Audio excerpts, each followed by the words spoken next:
Everyone কাৰ্ডম আজি মই বনাই আছোঁ এটা কাৰ্বি চব্জি আৰু যিটো আমি কওঁ কালাংদাং ঠিক আছে।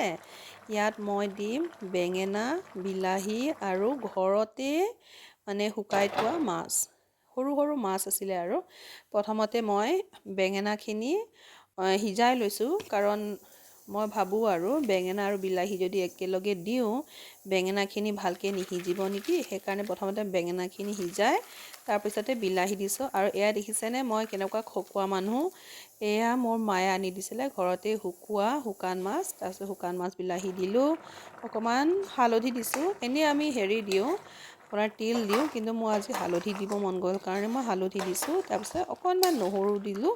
বাছ এয়াই হ'ল আমাৰ কালাংদাং আহান। আপোনালোকে যদি বইল খাই ভাল পায় তেতিয়াহ'লে আপোনালোকৰ ভাল লাগিব, বনাই চাবচোন দেই।